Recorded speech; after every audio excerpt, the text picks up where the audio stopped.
Feel happy about overcoming your enemy, इससे क्या मुराद है? शैतान इंसान के पीछे पड़ा हुआ है। हदीस है, जब शैतान इंसान को सजदा करते देखता है तो रोता है। सही हदीस। वो रोता है इसलिए कि मुझे मौका मिला था, मैंने नहीं किया और मैं रजीम हो गया, मैं धुतकारा गया। और there is no turning back for Iblis. Iblis जो है, किसी ने सवाल पूछा भी था कि इज देयर एनी चांस कि इबलीस भी माफ हो जाए? तो there is absolutely no chance, क्योंकि उसका गुनाह जारिया इस लेवल का है, इस लेवल का आप सोच नहीं सकते। तो वो डूम्ड है। और इबलीस का मतलब भी होता है कि मायूस कुन, वो टोटली मायूस है। तो जब वो एक मोमिन को, एक मुसलमान को सजदा करते देखता है तो उसकी कमर टूटती है। तो ये इमाम अहमद बिन हंबल ने पॉइंट बताया था कि इसलिए जब भी तुम सजदा करो तो तुम्हें खुशी होनी चाहिए कि तुम शैतान को हरा रहे हो। वो तुम्हें रोक रहा है सजदे से, लेकिन तुम कर रहे हो तो you are successful, you are victorious. जब जब तुम नमाज पढ़ो और जब जब तुम सजदा करो तो विक्ट्री तुम्हारी है, क्योंकि शैतान के खिलाफ तुमने जंग जीत ली है, लेकिन ये जंग जारी रहेगी। Number 7, feeling a sense of self honour. इस पे इमाम अहमद रहीमहुल्लाह का एक कोट आपके सामने रखता हूँ उनका। O Allah, as you have protected my face from prostrating to anyone other than you, then protect it from asking anyone other than you. Imam Ahmad bin humble ने इस self honour की हमें एक, आप कह लीजिए, एक तस्वीर दिखाई। सेल्फ ऑनर कैसे आता है सजदा करके? देखें, इमाम अहमद कहते थे कि या अल्लाह, जैसे तूने मेरे चेहरे को बचा लिया किसी और के सामने झुकने से और सिर अपने सामने झुकाया, इसी तरह अल्लाह सुब्हानहू व तआला मुझे बचा ले कि मैं तेरे अलावा किसी और के आगे हाथ फैलाऊं। तो इससे इंसान में डिग्निटी आती है, सेल्फ ऑनर आता है, इंसान की पर्सनैलिटी स्ट्रांग होती है। ठीक है ना? कई लोग अपनी पर्सनैलिटी स्ट्रांग करना चाहते हैं, कई लोग अपनी पर्सनैलिटी ना बहुत इंडिपेंडेंट करना चाहते हैं, लोगों से इंडिपेंडेंट। तो उसका बेहतरीन हल है कसरत से सजदा, उसका बेहतरीन हल है सजदे में अल्लाह से कनेक्ट करना और सिर्फ अल्लाह से मांगना, सिर्फ अल्लाह से मांगना। ये वो अबू ज़र गफ़ारी का एक वाक़या आता है। अबू ज़र गफ़ारी रज़ियल्लाहु तआला अन्हु, वो हमेशा अपना काम खुद करते थे और इतना उनका तकवा और तवक्कुल था कि यहाँ तक किसी को आज तक ये भी नहीं कहा मुझे पानी पिला दो, हालांकि इसमें कोई हर्ज नहीं है। ये क्या वजह थी? क्योंकि अबू ज़र गफ़ारी कहते हैं कि मुझे नबी ने एक बार कहा कि अबू ज़र, जो मांग अल्लाह से मांग और किसी से ना मांग, इसी में तेरी इज्जत है, इसी में तेरा सेल्फ ऑनर है। तो सहाबा की ये तरबियत थी। तो एनीवे, सजदे से इंसान की पर्सनैलिटी स्ट्रांग बन सकती है कि वो लोगों के आगे हाथ कम फैलाएं और सिर्फ अल्लाह सुब्हानहू तआला पे जो है वो रिलायंट हो। ये सही मुस्लिम की हदीस में आपके सामने रखता हूँ। इब्लीस जब भी सजदा करते देखता है किसी को, कहता है वो टू मी, तबाही है मेरे लिए। The son of Adam was commanded to prostrate and he prostrated, so for him is paradise. वो पछताता है कि उसके लिए जन्नत है। And I was commanded to prostrate but I refused and for me is hellfire. तो वो ये बाकायदा अल्फाज कहता है। ठीक है? तो इसका मतलब है आप अपने दुश्मन को हरा रहे हो बाकायदा। अब कुछ हदीस क्विकली देख लेते हैं। देखिए, सजदा नबी सल्लल्लाहु अलैहि वसल्लम की फेवरेट पोजीशन थी। ये सुनन नबी दाऊद की हदीस है। अबू बकरा फरमाते हैं रज़ियल्लाहु अन्हु, प्रॉफिट सल्लल्लाहु अलैहि वसल्लम जब भी कोई गुड न्यूज़ या कुछ अच्छी चीज़ सुनते थे तो वो सजदे में गिर जाते थे। तो ये हमें भी इस सुन्नत पर अमल करना चाहिए। कोई रिजल्ट आया आपका, कहीं कोई अचीवमेंट हुई आपकी, दुनियावी अचीवमेंट, तो आप सजदा करें अल्लाह को, इससे आपका ग्रैटिट्यूड भी बढ़ेगा। बल्कि दिन में एक बार इस तरह का ग्रैटिट्यूड वाला लंबा सजदा ज़रूर किया करें कि अल्लाह ने मेरे उमूर संभाले हुए। तो जब ग्रैटिट्यूड बढ़ेगा, लाइन शकर तुम लाज़ीदन्नकुम, ठीक है, आपके प्रॉब्लम सॉल्व होना शुरू हो जाएंगे इंशाल्लाह। Second, elevation of rank and removal of sin. हज़रत सोबान फरमाते हैं, नबी सल्लल्लाहु अलैहि वसल्लम ने फरमाया, you must perform many prostrations to Allah, for you do not prostrate to Allah but that Allah will raise you 1 degree for it and erase 1 sin for it. सजदे कसरत से करो, क्योंकि जब तुम सजदा करते हो तो अल्लाह ताला तुम्हारा स्टेटस बढ़ाता है जन्नत में, और अल्लाह ताला एक गुनाह मिटाता है तुम्हारे नामाए अमाल से। तो ये कितना ज़बरदस्त तरीका है अपने गुनाह मिटवाने का।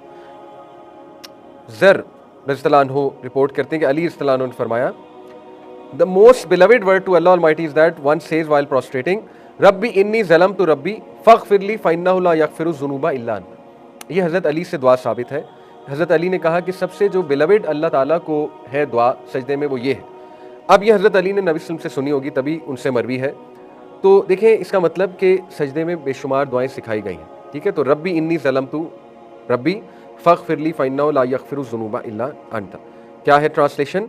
ओ my lord, I have done wrong, my lord forgive me, for none forgive sins but you. तो ये बहुत खूबसूरत दुआ। इसी तरह नबी सल्लल्लाहु अलैहि वसल्लम ने ये दुआ सिखाई सही मुस्लिम में, बहुत ही जामे अमेजिंग दुआ।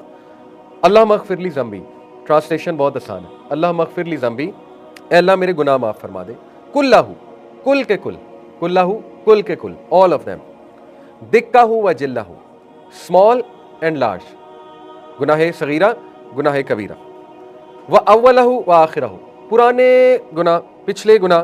अब देखें, जो बंदा ये दुआ कर रहा है उसने जो पिछली नमाजें मिस की हैं इंशाल्लाह, सजदे में जाके अल्लाह माफ़ कर देगा। अव्वलहु व आखिरहु, पुराने मेरे जितने गुनाह, व आखिरहु, जो आने वाली ज़िंदगी के, सुभान अल्लाह, यानी वो भी आप माफ़ी मांग रहे हैं अल्लाह से। व अलानियतहु व सिर्रहु, जो मैंने पब्लिक में किए या जो मैंने छुप कर किए। अब ये आप इतनी फील से पढ़ें सजदे में जाके तो मज़ा आ जाता है नमाज का, और आपको सेटिस्फेक्शन मिलेगी, कंटेंटमेंट मिलेगी, हैप्पीनेस मिलेगी, क्योंकि आप जब सलाम फेरोगे आपको तसल्ली होगी कि मैं गुनाह माफ़ करवा लिए इंशाल्लाह आपने अल्लाह से। तो ये दुआ याद कर लेनी चाहिए। अल्लाहुम्मा अग़फ़िरली ज़ंबी, बहुत आसान है। अल्लाहुम्मा अग़फ़िरली ज़ंबी कुल्लहु, कुल के कुल, दिक्कहु व जिल्लहु, स्मॉल एंड लार्ज, व अव्वलहु, पिछले, व आखिरहु, आने वाले, व अलानियतहु, अलानिया, व सिर्रहु, सिर मख्फी या छुपे हुए, सिर्रहु, छुपे हुए। ये दुआ साबित है। फिर ये हदीस बहुत खूबसूरत है।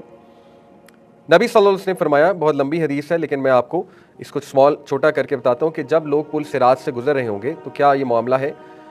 तो they will be known by there trace marks of prostration, असल में जहन्नम से हर उस शख्स को निकाल लिया जाएगा। कुछ लोग पुल सिरात क्रॉस करते हुए जहन्नम में गिर जाएंगे खुदा न खास्ता, क्योंकि उनके अमाल इतने स्ट्रांग नहीं होंगे। तो जब उनको देखा जाएगा कि कुछ उनका माथा चमक रहा है तो उनको निकाल लिया जाएगा। उसकी वजह यह है कि माथा इसलिए चमक रहा था क्योंकि वो सजदा किया करते थे, नमाज पढ़ते थे दुनिया में, लेकिन अमाल इतने स्ट्रांग नहीं थे कि पुल सिरात क्रॉस कर सके, लेकिन उनको निकाल लिया जाएगा। और नबी सल्लल्लाहु अलैहि वसल्लम ने फरमाया कि जहन्नम की आग सजदे की जगह पर हराम, यानी इतना ज़बरदस्त ये एक्ट है सजदा कि जहन्नम की आग इसको छू नहीं सकती इस जगह को। कंपनी ऑफ रसूलुल्लाह, ये हदीस मैं आपके सामने रख चुका हूँ कि जो इंसान कसरत से सजदे करेगा तो क़यामत वाले दिन भी उसको कंपनी मिलेगी अल्लाह के नबी सल्लल्लाहु अलैहि वसल्लम की, और जन्नतुल फिरदौस में भी उसको कंपनी मिलेगी अल्लाह के नबी।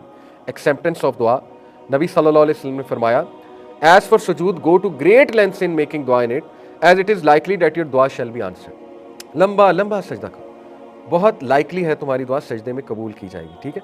और कन्विक्शन के साथ जो है वो दुआ करो। इसके बारे में सुफियान बिन उयैना का एक कोट है मेरे सामने, वो कहते हैं कि what ever evil you know about your self should not prevent you from making दुआ, बिकॉज अल्लाह एक्सेप्टेड द दुआ of the worst of creation. देखिए वो कहते हैं कि सजदे में जब जाओ तो इस कन्विक्शन के साथ जाओ कि अल्लाह मेरी कंफर्म दुआ कबूल करेगा। क्यों? क्योंकि अल्लाह ने वर्स्ट ऑफ क्रिएशन की दुआ भी कबूल की है। कब? इबलीस ने अल्लाह को कहा था कि ए मेरे रब मुझे ता क़यामत छूट दे दे, ठीक है। जब वो उसने चैलेंज किया, कुफर किया, तो उसने कहा कि ए मेरे रब मैं इन्हें गुमराह करूंगा, लेकिन उसको पता था कि अल्लाह ताला से छूट नहीं मिलेगी तो फिर नहीं ये मामला होगा, तो उसने मांग ली और अल्लाह ताला ने उसको छूट दी, यानी उसकी दुआ कबूल की। तो सुफियान बिन उयैना कहते हैं कि आपको ये समझ होनी चाहिए कि आप इबलीस तो नहीं हो ना, खुदा ना खास्ता, इबलीस वर्स है। अगर अल्लाह उसकी बात सुन सकता है तो अल्लाह के आप बंदे हैं, अल्लाह ताला ज़रूर आपकी भी बात सुनेगा।